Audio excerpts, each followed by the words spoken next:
quelle qu'en soit la manière dont nous célébrons le culte, ce qui est sûr,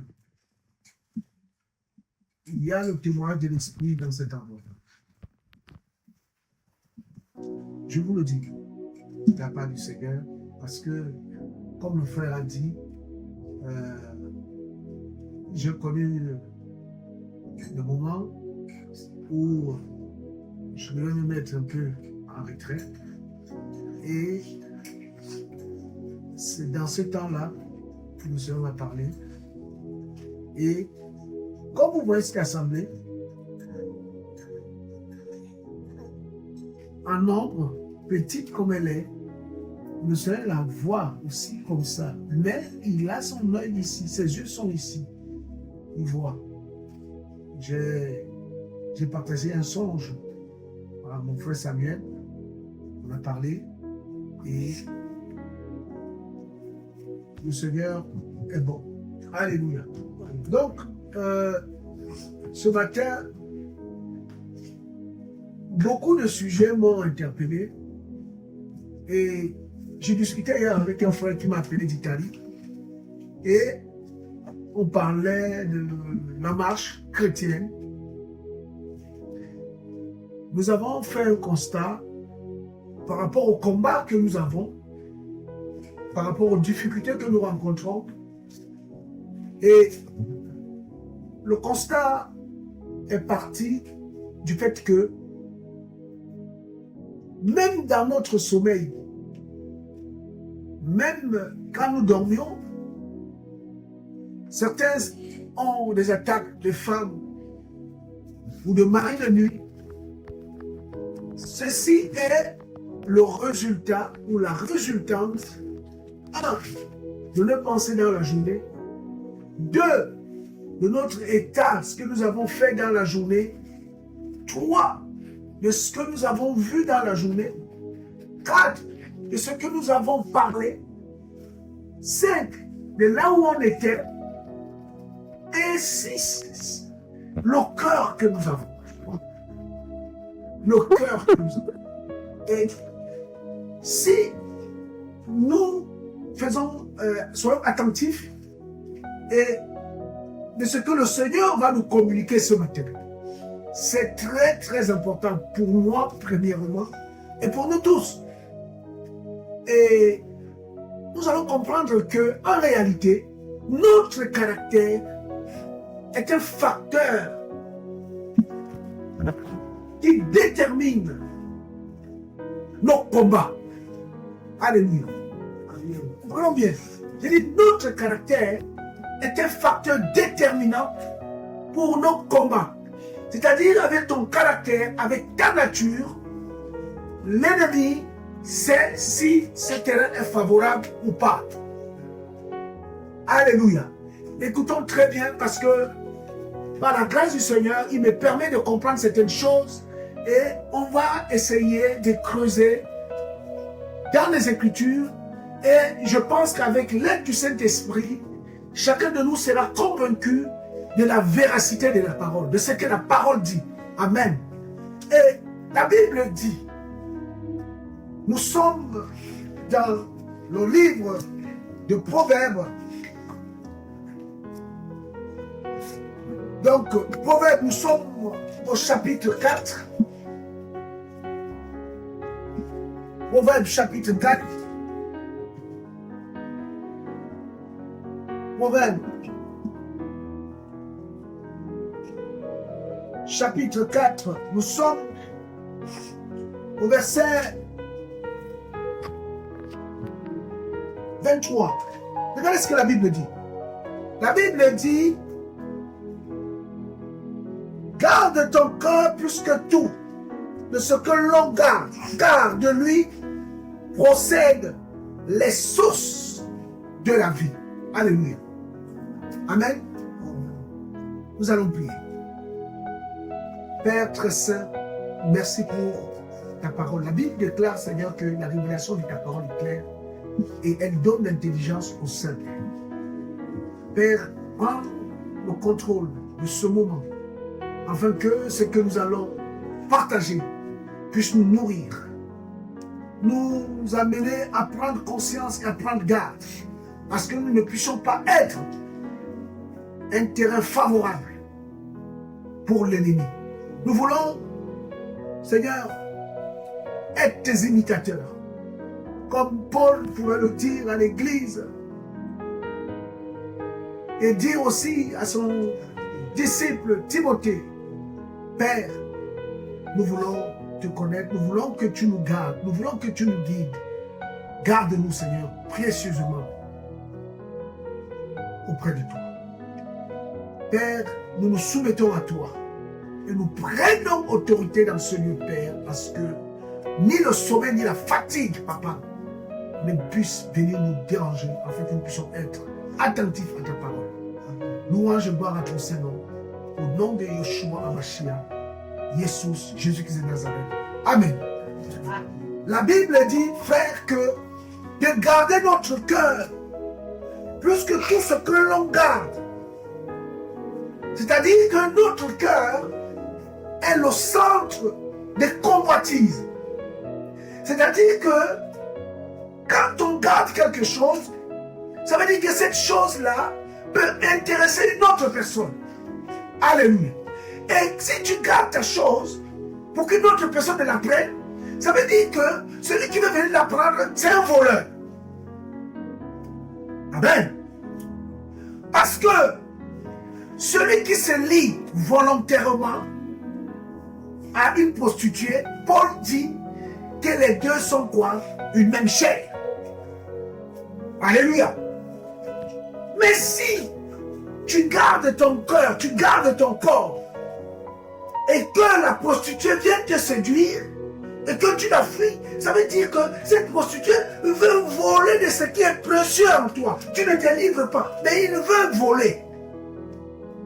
Et regardez bien aimé, la Bible dit quelque chose de très pertinent. Nous sommes dans le livre de la Genèse. Et là, nous allons lire au chapitre 2. Nous prenons à partir du verset 19, c'est ça qui nous intéresse. La Bible dit, Yahweh Elohim forma du sol tout vivant des champs et tous les oiseaux des cieux, puis il les fit venir vers l'être humain pour voir comment il les appellerait, afin que toute âme vivante porte le nom que l'être humain l'appellerait. Alléluia. Donc ça veut dire que lorsque le Seigneur va créer les animaux, il a donné à l'homme, Adam, le rôle, le devoir, la tâche, la fonction de donner les noms aux animaux. Il a donné le lion, le crocodile, le pigeon. Il a regardé au perroquet et dit que toi tu parles beaucoup. Perroquet, pac, pac, pac, pac. Il a donné le perroquet. Mais parmi ces animaux-là, il y en a un qui a donné le nom du serpent. Alléluia. Écoutons bien la parole, le Seigneur veut nous amener quelque part. Qu'est-ce qui a poussé Adam à donner le nom du serpent, le snake, à cet animal? Je vous prie, bien aimé, que le Seigneur puisse nous éclairer, afin que nous qui portons le nom de chrétiens, le Seigneur dit dans le livre de Romains, il dit dans le livre de Romains chapitre 2, il dit mon nom est blasphémé dans le monde entier. À cause de qui? À cause de nous, ses enfants. C'est ce qu'il dit. Alors, Adam va donner les noms. Il va donner le lion. Il va donner l'hippopotame. Il va donner l'éléphant. Il va donner le hara, le varan, je ne sais pas moi. Le héron, tout, la girafe. Il va donner tous les animaux, souris, tout, bœuf. Mais il va regarder le serpent. Il va l'observer. Il va voir que cet animal ne marche pas droit. Ça veut dire que dans la nature du serpent, il n'était pas droit. Et il va donner le nom de quoi? De serpent. À cause de quoi? De sa nature. Parce que Adam donnait les noms aux animaux à cause de quoi? De leur nature, de leur caractère. Alléluia. On va quelque part. Un homme, une femme, un enfant. Le Seigneur dirait dans le livre de Matthieu qu'on reconnaît l'arbre à quoi? À ses fruits. Alléluia. On reconnaît l'arbre à son fruit. Donc, les manifestations, le rugissement du lion faisait que, lui, quand il rugit, tous les animaux fuient. C'est le roi. Le roi de la jungle. Avec son aspect. Et le Seigneur s'est typifié en un lion. Alléluia. Il dit, je suis le lion de la tribu de Judas. Il dit, je suis l'aigle. Parce que l'aigle est l'oiseau qui vole le plus haut et qui vole le plus loin. Ça, c'est la vision prophétique. On l'appelle un lion. Il se voit, il se reconnaît en aigle. Il dit, je suis un veau, une vache qu'on sacrifie. On parle de l'obéissance, du service. Il a choisi aussi la vache. Et il va prendre l'être humain avec lequel il va dire, faisons l'homme à notre quoi? Ressemblance. Voilà les 4 dimensions de notre roi, Jésus, Yoshua Mashiach, Jésus-Christ de Nazareth. Mais regardez, frère, regardez, les bien-aimés. C'est magnifique la parole du Seigneur. Nous sommes dans le livre d'Ézéchiel. Ézéchiel, nous sommes, c'est le prophète. Nous sommes au chapitre 28. Et nous sommes au verset 15. Regardez ce qu'il dit. On va prendre la partie du verset 14. Là, on commence à se rapprocher. Toi, Ézéchiel chapitre 28, à partir du verset 14. Toi, un chérubin oint pour protéger. Je t'avais mis sur la sainte montagne d'Élohim. Tu étais et tu marchais au milieu des pierres de feu. Verset 15. Tu étais intègre dans tes voies dès le jour où tu fus créé, jusqu'à celui où l'injustice fut trouvée où en toi. Par la multiplication de ton commerce, ton intérieur a été rempli de quoi? De violence. Et tu as quoi? Tu as péché. Je te profanerai hors de la montagne d'Élohim et je te détruirai, chérubin protecteur, du milieu des pierres de feu. Au verset 17, il dit, ton corps s'est élevé à cause de ta beauté. Tu as corrompu ta sagesse à cause de ta splendeur. Je t'ai jeté par terre et je t'ai mis en face des rois pour qu'ils te voient. Alléluia. Ici, la Bible parle du serpent ancien. Allons-y dans le livre. Soyons vraiment très, très attentifs parce que là, le Seigneur veut nous amener quelque part. Nous allons partir dans le livre d'Apocalypse. Nous sommes au chapitre 12. Apocalypse. Nous sommes au chapitre 12. Et nous prenons le verset 9. La Bible dit quoi? Nous avons vu dans Ézéchiel que le prophète a dit, je te jette par terre. Et Apocalypse 12 dit, au verset 9, et il fut jeté. Le même verbe, jeté. Le grand dragon. Le serpent quoi? Le serpent quoi? Ancien. Le serpent ancien. Arrêtons-nous là. Dites-moi, bien-aimé, comment un ange, parce que Lucifer, le Satan, le diable, le serpent ancien, était quoi d'abord? un ange. Son nom était Lucifer ou Eliel. En d'autres, était un porteur de lumière. Mais son cœur s'est corrompu.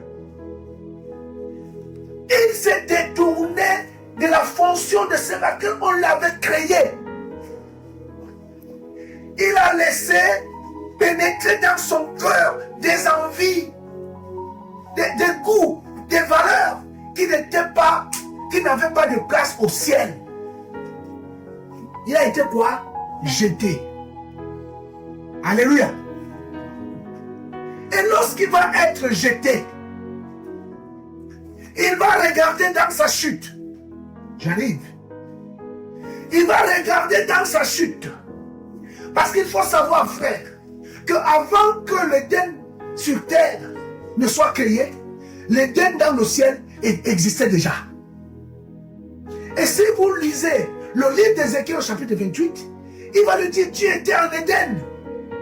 Alléluia. Alléluia. Frère, c'est la parole. Le Seigneur va dire au diable, tu étais en Éden au ciel. Mais maintenant, dans l'Éden du ciel, là, il n'y a pas le commerce. Dans l'Éden du ciel, il n'y a pas la corruption. Dans l'Éden du ciel, il n'y a pas l'orgueil. Dans l'Éden du ciel, il n'y a pas la prostitution. Dans l'Éden du ciel, il n'y a pas le mensonge. Dans l'Éden du ciel, il n'y a pas la convoitise. Voilà ce qui est venu entrer en lui. Et il a péché. Automatiquement, on l'a fait quoi? On l'a jeté. Donc maintenant, en le jetant, pendant qu'il tombait, alléluia, pendant que Michael dans l'Apocalypse 12 le jetait, pendant qu'il tombait, il va fixer les yeux où? Vers l'Éden qui est sur terre. Alléluia. Donc pendant qu'il était en train de tomber, avec tous ses anges, il va regarder tous les animaux. Il va regarder qui? Le serpent. Il va dire, tiens, la Bible dit dans le livre de 1 Corinthiens chapitre 15 verset 38, la mauvaise compagnie corrompt les bonnes mœurs. Et qui s'assemble se ressemble. Donc pendant qu'il va tomber, pendant qu'il était en train de tomber, alléluia, vous comprenez là où le Seigneur nous amène? Il va voir un animal. Qui, vous savez frère, écoutez bien aimé, merci Seigneur. Adam était rempli du Saint-Esprit. Qui dit amen ou pas? Il avait le Saint-Esprit. Il n'avait pas encore chuté ici. Il n'avait pas encore mangé l'arbre de la connaissance du bien et du mal. Donc, ça veut dire qu'il donnait le nom en fonction de quoi? Du Saint-Esprit. Alléluia. Donc, le même esprit qui a donné le nom du serpent ancien au diable, au ciel, c'est le même esprit qui va donner le nom à cet animal qu'on appelle comment aujourd'hui? Serpent. Alléluia. Donc le diable en tombant, cet ange déchu, parce que c'est un ange déchu, il a perdu sa lumière. Il séduit les gens. Il a une fausse lumière. En tombant du ciel, il va jeter son regard sur l'Éden. Il va voir Adam. Il ne pouvait pas entrer en Adam. Alléluia. Il y avait la gloire du Seigneur sur lui. Il ne pouvait pas. Quand il va regarder le lion, il va dire l'animal là, le Seigneur lui-même s'est typifié en lui. Je ne peux pas toucher. Il va en tombant croiser l'aigle. Parce que l'aigle est l'oiseau qui vole le plus haut. Il va le croiser. Il va dévier. Parce que le Seigneur s'appelle aussi quoi? L'aigle. Alléluia. Donc il va continuer à chuter. Il va descendre. Et dans son regard, il va croiser qui? Le serpent. Il dit, mais tiens, ça c'est mon copain. Il va entrer en lui. Alléluia. À cause de quoi? Le caractère du serpent. À cause de sa nature. Alléluia. Oui, frère. C'est la parole.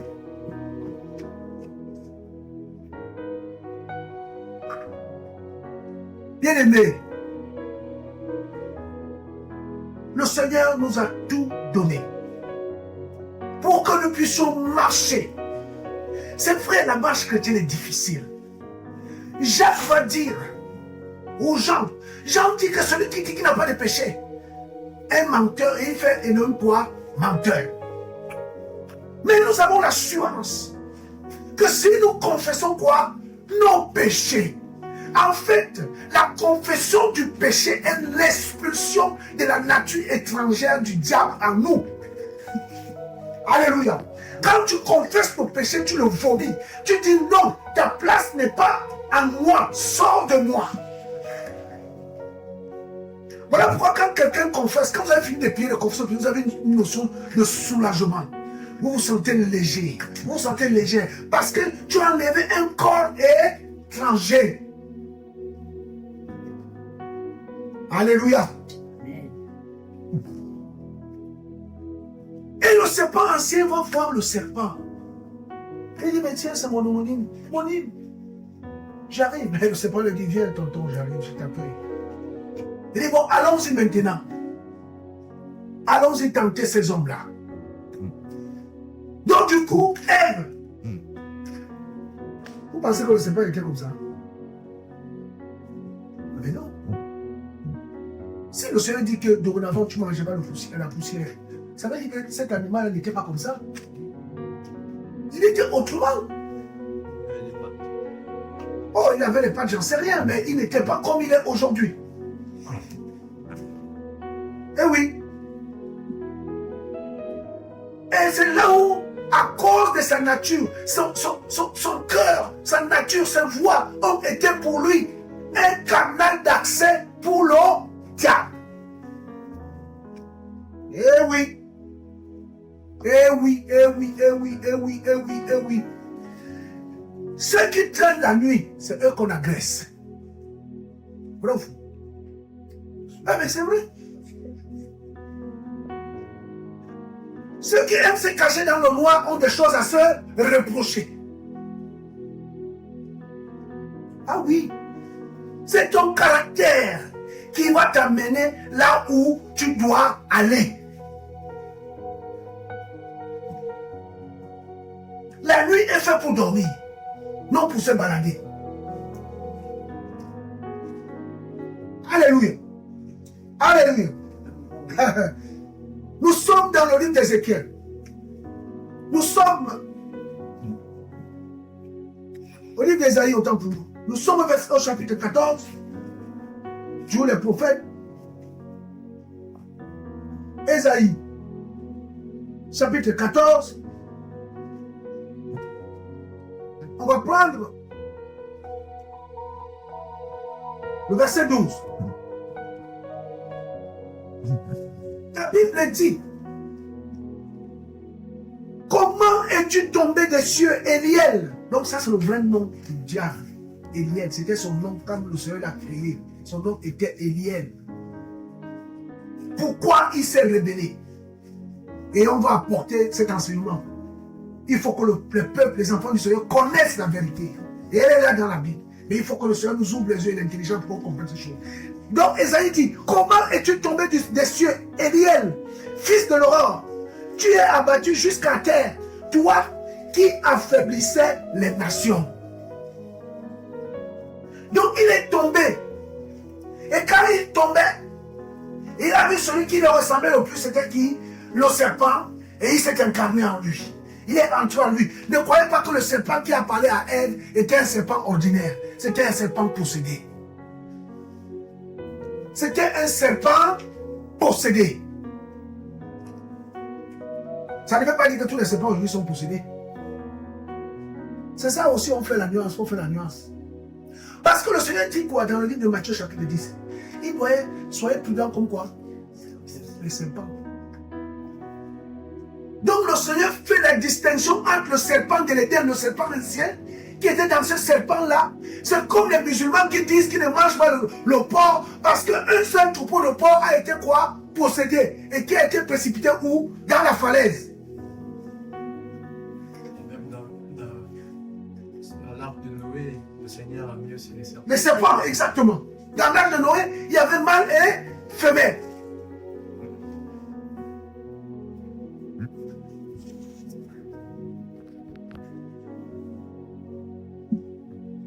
Alléluia. il va être précipité. Et là, pourquoi tout ça? Mais le Seigneur nous interpelle, nous, ses enfants, à ne pas avoir les mêmes désirs. Regardez ce que dit la parole dans le livre de Jacques. Nous sommes dans le testament de Yehoshua. Jacques, Jacob, nous sommes au chapitre 1. Nous sommes à partir du verset 14. La Bible dit, on va apprendre à partir du verset 13. Que personne, lorsqu'il est tenté, ne dise, c'est de la part d'Élohim que je suis tenté, car Dieu ou Élohim ne peut être tenté par le mal et lui-même ne tente personne. Mais, il dit, chacun est tenté quand il est attiré et attrapé avec quoi? Un appât, appâté. C'est la séduction. La séduction. La séduction. Est-ce que le serpent dans l'Éden voulait-il séduire la femme? Et il ne trouve pas de moyen. Est-ce que par sa nature, Adam qui avait observé cet animal avait mis des réserves sur lui et il a donné ce nom? Et que comme le diable est tombé, je divague, hein, attention, là je divague, là. Ce n'est pas écrit. Il a dit, ah bon ben, comme depuis là, tu cherches à séduire elle, tu n'arrives pas. Moi je te donne de l'aide. Donc, il va avoir le courage d'approcher la femme d'Adam. Et nous les hommes aussi, Adam était à côté de sa femme alors qu'il devait veiller sur elle. Il a laissé le serpent approcher sa femme, la piquer, le piquer.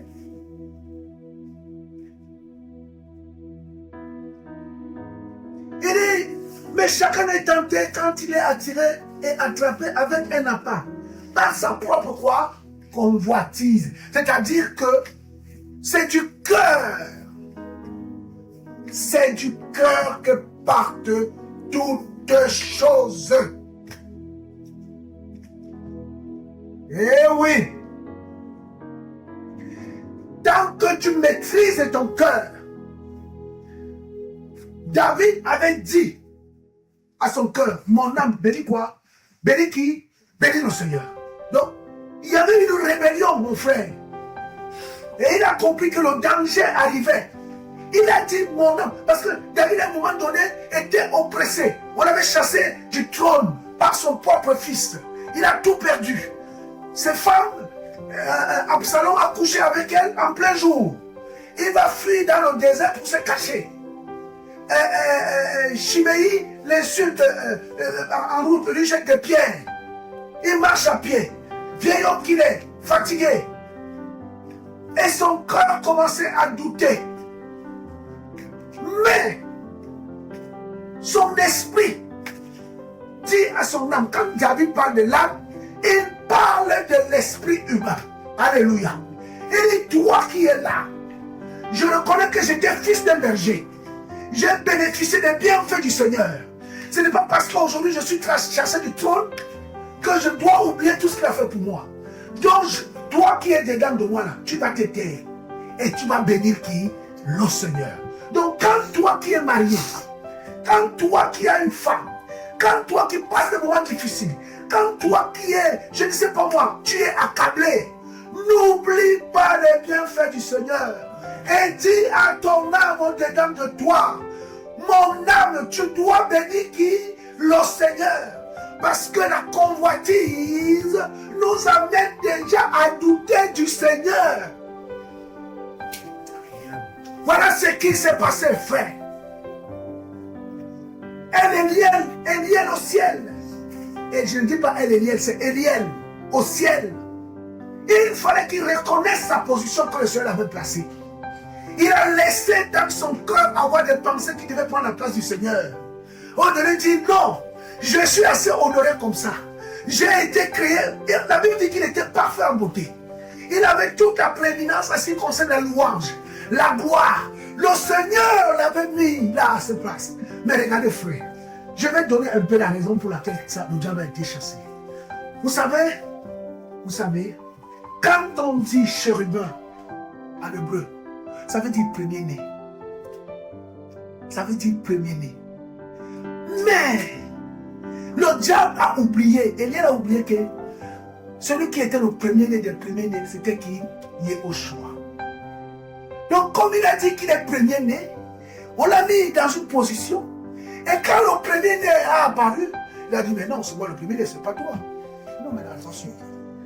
Moi, je me suis manifesté en Yeshua. Donc c'est moi le premier-né. Alléluia. Il y a eu guerre. C'est ça, mon frère. Il y a eu guerre. On aura le temps d'expliquer toutes ces choses. Il a laissé la séduction entrer dans son cœur. La convoitise. David était tenté. Il a été chassé. On a couché avec ces femmes des concubines qu'il avait laissées. Devant tout le monde. Achitophel, conseiller toxique, a dit à Absalom, rends-toi au Dieu auprès de ton père. Et Israël verra que tu es vraiment le roi.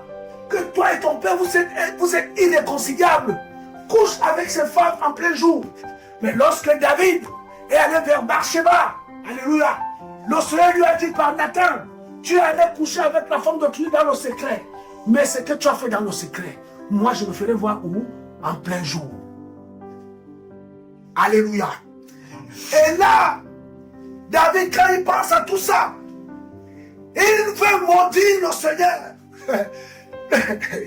La chaîne lui dit, regarde toi, tu es devenu roi, regarde à quel endroit tu te retrouves maintenant. Tu dors entre les fentes des rochers et tout. Roi? Non. David dit, dans la tête, il y a la guerre, mes frères. Dans notre tête, il y a la guerre, dans la tête là. Il y a des voix qui te parlent dans ta tête. Il y a même des gens qui se suicident. Oh non, bois les médicaments, tu vas mourir, tu vas te reposer. Mensonge. Ne crois pas que tu es la seule personne. Nous tous, nous passons par là. Oh non, tu n'y arriveras jamais. L'autre dit non, vas-y, persévère. Il y a la guerre dans la tête. Il y a un frère qui a écrit un livre, La guerre dans la tête. Et là, David était face à cette guerre. David était face à l'échec. David était face à l'humiliation. David était face à l'hostilité même de ses propres enfants. David était face à l'hostilité de sa propre armée. Frère. Et là, il dit, mon âme, tais-toi. Maintenant, je t'ai assez écouté. Tu vas bénir le Seigneur. Et là, David va se mettre à genoux. Et quand il se met à genoux comme ça, il commence à prier. La Bible dit quoi?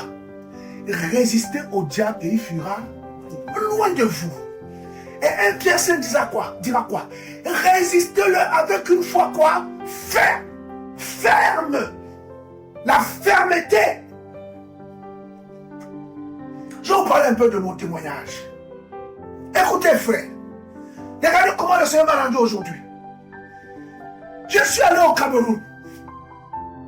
Lorsque mes problèmes ont commencé, un bon matin, mon téléphone sonne.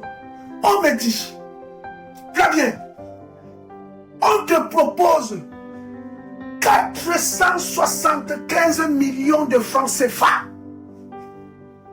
J'ai dit, je fais quoi avec tout cet argent? En euros, ça fait à peu près 475 millions. Nous sommes autour de 650 ou 700 000 euros. Je dis, mais je fais quoi avec tout cet argent?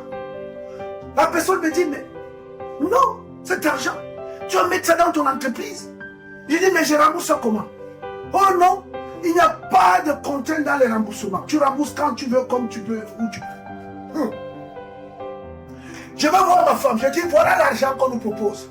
Il faut qu'on prie. Ma femme m'a dit, si tu veux prier, prie. Moi, je ne prie pas, je n'ai pas besoin de prier, on ne prend pas cet argent. Je dis, Yahweh, ça vient de commencer.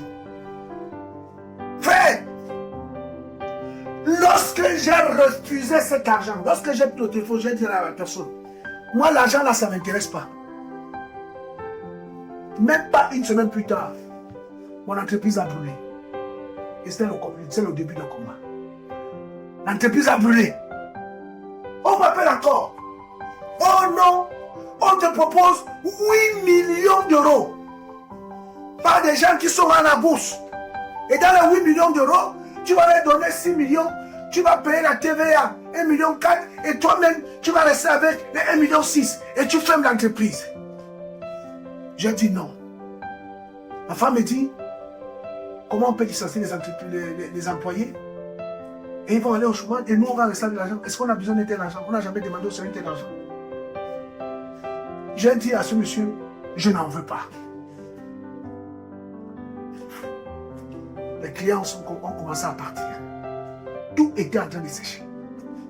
On m'appelle encore. On me dit non. Il y a un moyen ici pour gagner de l'argent. Il suffit seulement d'avoir un numéro SIRET. Et puis, on va te faire une facture et on va t'enregistrer dans un terminal de paiement. Nous, on t'envoie une fausse facture. Tu nous envoies une fausse facture. On t'envoie de l'argent dans ton compte. Mais sauf que quand on t'envoie l'argent dans ton compte, on va te faire une autre facture pour que toi, tu nous payes, mais pas tout. Ouais. J'ai dit, mais comment ça se fait? Mais oui. Il m'a dit, mais non, ne t'inquiète pas. Tout est propre. Il n'y a pas de problème. Il m'a dit, non, remplis. J'ai commencé à remplir le formulaire sur Internet. Arrivé au niveau de la carte d'identité nationale, j'ai été bloqué net. Ma femme n'était pas là. J'ai appelé un frère. J'ai dit, frère, écoute l'affaire-ci. Voilà. Il me dit, tu as fait ça? J'ai dit, non, je n'arrive pas. Il me dit, tu as bien fait. Ça, c'était ici en France. Depuis le Cameroun, il y a Internet, non? Et c'est quoi? Il y a Internet partout. Il y a Internet partout. Avec le VPN, tu peux être au Cameroun ou quoi que tu es en France. On ne sait pas là où tu es.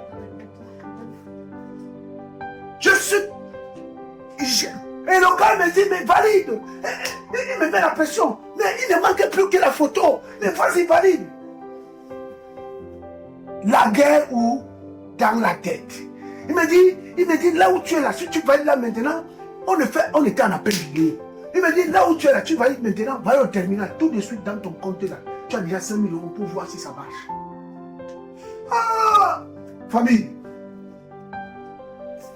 Je lui ai dit, je suis un enfant du Seigneur. Je ne peux pas faire ça. Ah, il me dit, ah bon, moi je sais que tu as des problèmes d'argent, moi je vais seulement t'aider. J'ai dit non, j'ai des problèmes d'argent. Mais l'argent là, c'est pas l'argent là que je veux. La Bible me dit que tu mangeras ton pain la sueur de ton fou. Mais cet argent là, que je suis derrière un téléphone, on me donne 5 000 euros. Après, il m'a dit 5 000, après 15, après 45, après 50, après 150, après 300, 400. Il dit non, l'argent là. Il me dit, mais tu n'auras plus de problème de trésorerie et tout dans ta société. Tout va aller bien, tu vas voir. Je dis non. On arrête là.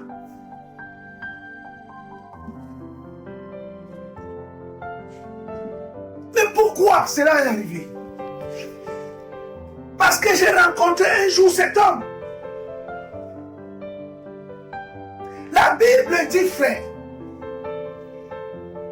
qu'il n'est pas normal qu'un prophète meure en dehors de Jérusalem. Un enfant du Seigneur ne peut pas se retrouver dans la compagnie des brigands. Alléluia. Oui, frère, ça va te donner des alliances qui ne sont pas bonnes. Et ça va te détourner de la voie du Seigneur. Alléluia. Amen. Oh frère. Oui. Dis-moi qui tu fréquentes, je te dirai qui tu es.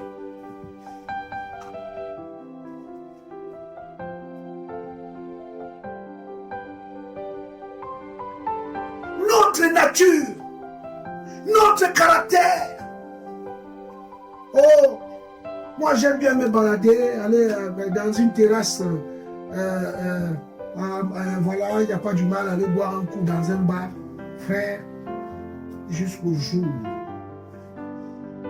où le diable il va dépêcher une sirène ou un triton. Sirène malin, c'est triton. Il va venir. Il va venir vers toi. Il va effacer toute ta Bible qui est dans ta tête. Il a été préparé et conçu pour ce jour. Regardez frère. Pourquoi David était-il tombé de Beersheba? Vous ne trouvez pas qu'il y a des coïncidences bizarres? Beersheba et une femme d'Uri ont toujours habité à côté du roi. Alléluia. Elle s'est toujours lavée comme elle s'est lavée d'habitude. Mais David n'avait jamais vu. Alléluia. Alléluia. Parce que la Bible dit, frère, que c'était le temps de la guerre. C'était le temps où les rois allaient en guerre. Amen. Et David n'est pas parti en guerre. Il est resté tourné sur son balcon. C'était le temps de la prière. Ce temps que David avait préparé, que tous les jours il part en prière. Mais ce jour-là, l'ennemi est venu lui donner les pensées. Non, on va prendre un peu d'air. Tu es le roi d'Israël quand même. Un peu, parce que les rois étaient en hauteur. Alléluia. Et ils voyaient tout le monde. Le château était soit en hauteur. Pourquoi? Parce que c'était des remparts. Comme ça, quand l'ennemi vient de loin, il peut le voir et ils ont le temps de se préparer. Mais le jour-là, Joab était parti avec l'armée d'Israël pour combattre Rabat. Et David est resté seul. Alors qu'en guerre, en Israël, les rois étaient les chefs d'armée. Alléluia. C'était lui qui était en tête. Mais il a dit, allez, moi je reste là. Qu'est-ce que David est resté faire? Personne ne sait. Donc comme il était là en train de rien faire, il a dit, je vais prendre du bon vent. Pendant qu'il prend du bon vent, il va voir la femme de son soldat. La Bible parle de temps du soir. Il va voir cette femme belle. Mais il a toujours connu Bathsheba. Alléluia. Bathsheba, il a toujours connu. Mais il a dit, mais qui est cette femme là-bas? C'est la femme de Bathsheba. C'est la femme de Uri. Hein, le Égypte. Mais Étienne. Mais il dit, mais appelez-la moi. Et Jacques dit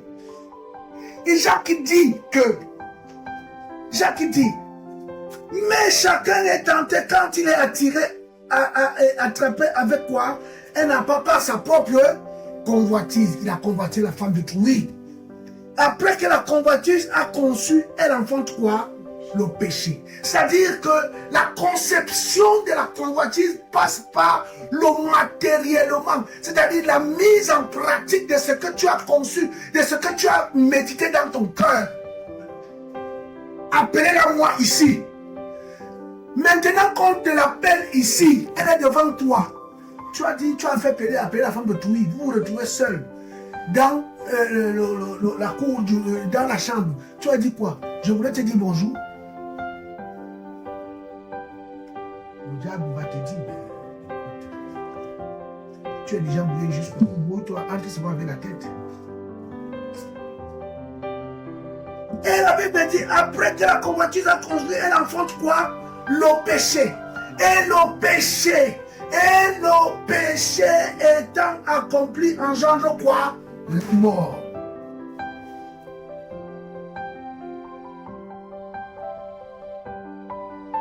Notre caractère, mes bien-aimés, notre caractère doit être un caractère céleste. Regardez ce que le Seigneur dit dans le livre de Jean. Nous sommes dans le livre de Jean, au chapitre 14, autant pour moi. Jean, chapitre 14. Nous sommes à partir du verset 29, mais c'est le verset 30 qui nous intéresse. On va lire jusqu'à la fin. Qu'est-ce que dit la Bible? Et maintenant, Jean 14, 29 jusqu'à 31. Et maintenant, je vous l'ai dit avant que cela soit arrivé, afin que quand il sera arrivé, vous croyez. Et au verset 30, le Seigneur dit quoi? Je ne parlerai plus beaucoup avec vous, car le chef de ce monde vient. Et il a quoi? Et il n'a rien en moi. Mais afin que le monde sache que j'aime le Père et que je fais ce que le Père m'a commandé, réveillez-vous, partons d'ici. Le Seigneur dit, le chef de ce monde vient. De la même manière, frère, écoutez. Merci Seigneur. Lorsque le Seigneur a été baptisé, la Bible dit qu'il a été conduit où? Dans le désert. Et il a été tenté par qui? Par le diable. Mais le diable n'a pas réussi. Pourquoi? La réponse est au verset 30. Le chef de ce monde vient, mais il n'a rien en moi. C'est-à-dire que quand tu regardes un film avec des hommes et des femmes nus, quand tu vas dormir, ne te donne pas qu'il y ait des femmes de nu qui t'attaquent ou des maris de nu. Parce que tu as bu de leur eau, tu as mangé de leur nourriture. Alléluia. Mais si tu es sanctifié, dites-moi comment un mari de nuit, une femme de nuit peut venir t'attaquer. Jésus dit, le prince de ce monde vient, mais il n'a rien en moi. Parce que le diable, moi je connais les huissiers. Parce que l'entreprise a des problèmes. Et je vois les huissiers qui défilent. Les lettres recommandées. Mais oui, parce que j'ai des dettes. Alléluia. Si tu n'as pas de dettes, l'huissier ne viendra jamais chez toi. Amen. Ainsi donc, si tu marches de manière prudente, si tu marches de manière droite, l'ennemi, on dit, le diable rôde comme quoi? Un lion rougissant, cherchant qui va faire quoi?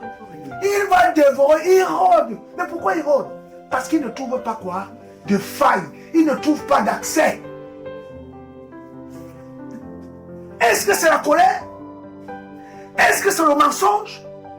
Est-ce que c'est l'orgueil? Est-ce que c'est la duplicité? Est-ce que c'est l'adultère? Est-ce que c'est la convoitise? Est-ce que c'est la séduction?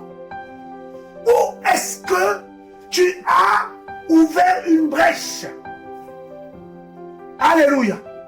Le serpent ne marchait pas droit. Ainsi donc, le diable ayant été chassé du ciel, il lui fallait un corps. Alléluia. Parce qu'au ciel, ce sont des esprits. Alléluia. Quand on dit que Yoshua est assis à la droite du Père, il est là-bas en tant que qui? Esprit. Alléluia. Oui, frère. Parce qu'au ciel, on ne mange pas, on ne boit pas comme nous. C'est le corps là qui a besoin d'être nourri de nourriture et d'eau.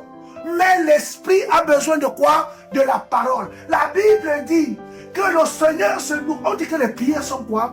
Un parfum quoi? Odorifiant pour qui? Pour le Seigneur. Remarquez que tous les sacrifices qui ont été donnés dans la loi, on mettait le sacrifice où? Au feu. Et c'est la fumée que le Seigneur faisait quoi? Respirer. Alléluia. Donc, quand il a été chassé, il descendait, il a vu qu'il me faut un corps. Mais je ne peux pas toucher le lion. Je ne peux pas toucher l'éléphant. L'éléphant, lui, passe son temps à casser les branches à manger. Non, lui tout ce qui le paraît, ça ne l'intéresse pas. L'hippopotame, il passe son temps dans l'eau là-bas. Non, ça ne m'intéresse pas. Les poissons sont là-bas et tout. Il a regardé. Il a dit, ah, j'ai mon homonyme là-bas.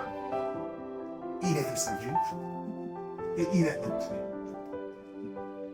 Et depuis que Adam et Ève passaient devant l'arbre de la connaissance du bien et du mal, ils n'avaient jamais eu de problème. Et jusqu'au jour où le serpent, ayant été rempli d'un esprit impur, à cause de sa nature, voilà pourquoi le Seigneur l'a puni. Parce qu'il était fautif. Vous pensez que le Seigneur l'a puni injustement? Parce qu'il voyait qu'il n'était pas droit dans ses voies. Il ne le voyait, il ne le voit pas. Mais parce qu'il a été utilisé, il a été complice. Et pourquoi il a été complice? Parce que cela l'arrangeait bien. Alléluia.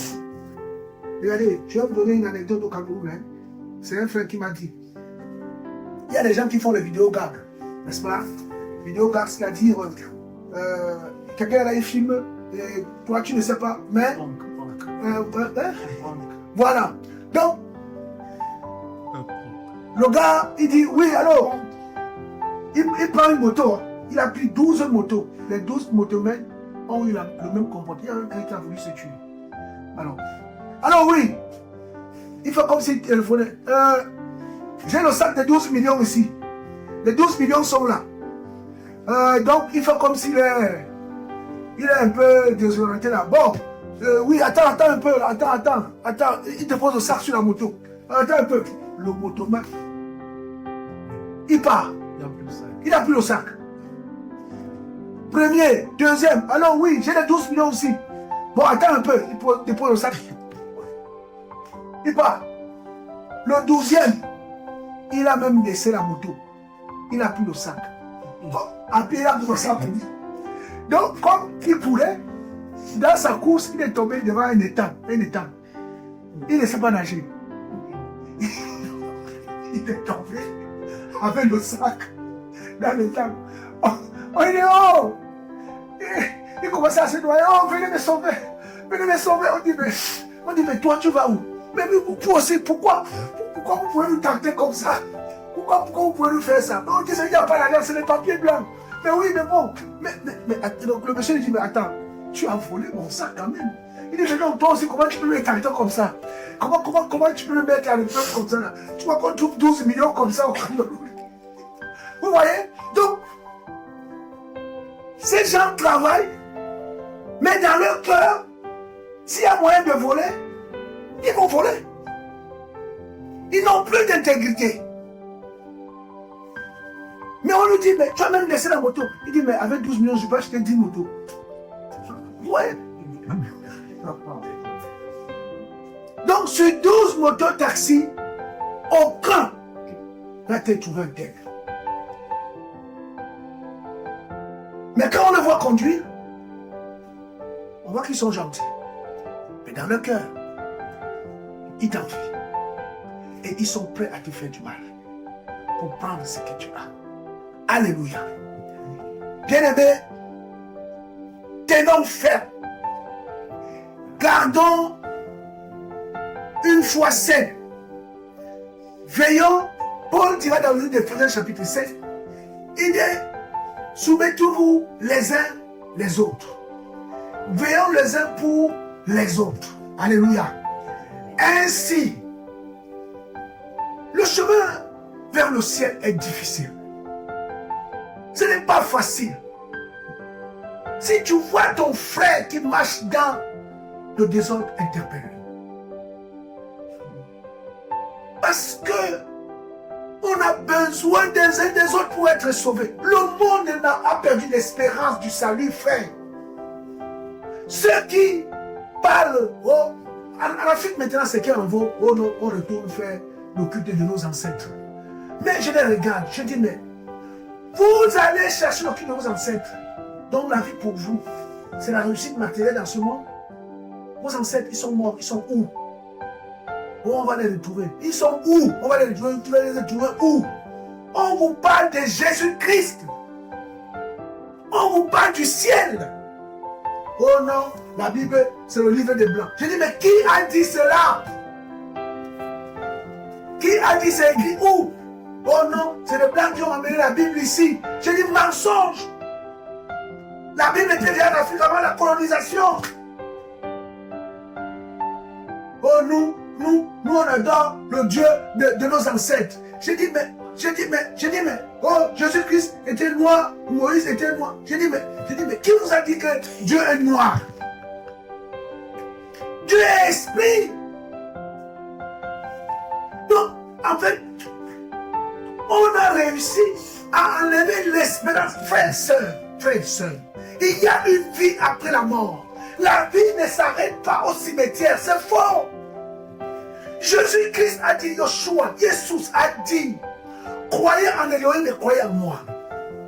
Dans la maison de mon Père, il y a beaucoup de demeures. Il dit, si cela n'existait pas, je ne vous l'aurais pas dit. Mais maintenant, je le dis afin que vous croyez en moi. Il dit, je vais vers le Père. Et voilà pourquoi il est mort, il est ressuscité et il est monté au ciel. Tout le monde l'a vu. Et Paul dit, frère, si Yeshua que nous confessons n'est pas ressuscité, il dit, nous sommes les plus malheureux, les plus... mais c'est une arnaque qui ne dit pas son nom. Mais si le sacrifice que tu fais à croire au Seigneur, tu dois t'accrocher à cela parce qu'il y a une vie après la mort. Et c'est certain parce que celui qui nous a rachetés à la croix est mort et ressuscité. Frères, sœurs, si Jésus n'était pas ressuscité, la technologie, la science, les historiens de cet âge-ci, nous nous aurons dit que c'est faux. Ce que vous croyez est faux. Mais frères, mais je vous dis la vérité. Quelle qu'en soit la dureté de votre combat, ne lâchez pas, frère. Tenez ferme parce que Jésus-Christ revient. Celui qui a fait la promesse, la Bible le déclare, hein, celui qui a fait la promesse est fidèle et il ne mentira pas. Frères, sœurs, la vie ne s'arrête pas au cimetière. La vie ne s'arrête pas au cimetière. Je vous dis, frère, de la part du Seigneur, même si tu meurs, sache que celui qui a ressuscité Jésus-Christ de mort te ressuscitera, frère. Oui, c'est une vérité et nous devons la défendre avec la dernière énergie. Arrêtons de nous laisser. Parce que vous savez, nous sommes dans un monde féerique. Nous sommes dans un monde subliminal. Le diable veut nous faire tromper à cause de sa fausse lumière. Mais il n'y a rien. La Bible dit, frère, c'est que le Seigneur prépare pour ses enfants. Nul ne l'a vu. Ce n'est même pas imaginable. Regardez, frère. Le diable, avant de tomber, il a vécu au ciel. Il a vu ce qui se faisait, il se prépare au ciel. Pour nous, pour vous. Et il essaie de copier cela pour nous empêcher. Il croit que notre espérance est ici-bas. Frère, les non-mugs là, ils sont en train de tourner le port. Ils veulent qu'on mette des puces dans nos têtes pour être intelligents comme des ordinateurs. Frère, le Saint-Esprit nous donne la pleine connaissance. La Bible dit, lorsque nous aurons des corps glorieux, nous serons comme le Seigneur. Alléluia. Nous aurons la pleine connaissance. Nous, on n'a pas besoin de puces de Elon Musk. On n'a pas besoin d'être clonés comme des animaux de Pâques de bétail. Non, frère. Nous attendons la révélation de notre Maître. Et le Saint-Esprit qui est en nous, nous enseigne toutes choses. Voilà pourquoi je vais m'arrêter par là, frère. Nous devons tenir ferme. La foi chrétienne ne consiste pas à dire, oh, je crois au Seigneur Jésus. Merci Seigneur. Et tu sors d'ici, tu retournes dans le péché. Non, la foi chrétienne consiste à confesser le nom du Seigneur en présence de ses frères, de tes frères. Mais dans l'oppression, dans l'adversité, quand tu es seul face à l'adversaire, tu tiens ferme, frère. Alléluia. Et voilà pourquoi la Bible dit dans le livre de Hébreux chapitre 11 que Moïse avait dit non à Pharaon, voyant l'opprobre du Christ comme étant une rémunération. Alléluia. Donc pour lui, il voyait déjà ce qui est invisible. Mais aujourd'hui, on voit ce qui est là. Tout ce que nous pensons, nous le pensons parce que nous le voyons. Mais nous ne pensons pas ce que nous ne voyons pas. Parce que notre espérance est en train d'être abolie. L'ennemi est en train de changer. Voilà pourquoi. Mais vous n'avez pas remarqué les prédicateurs qui sont lavés les mains. Mais non. Jésus-Christ le Tout-Puissant, il pouvait s'envoler d'une ville à une autre. Mais il marche en pied, pourquoi? Mais dites-moi, si Jésus est sorti du tombeau, s'il est sorti du tombeau, mort et ressuscité, et qu'il est monté au ciel, non mais dites-moi, c'est de quitter Célésée pour aller à Bessu qui s'appelle la péché pour voler. Mais pourquoi il a fait tout ça? C'est pour nous montrer un exemple de persévérance. Alléluia. Que le nom du Seigneur soit béni. Amen.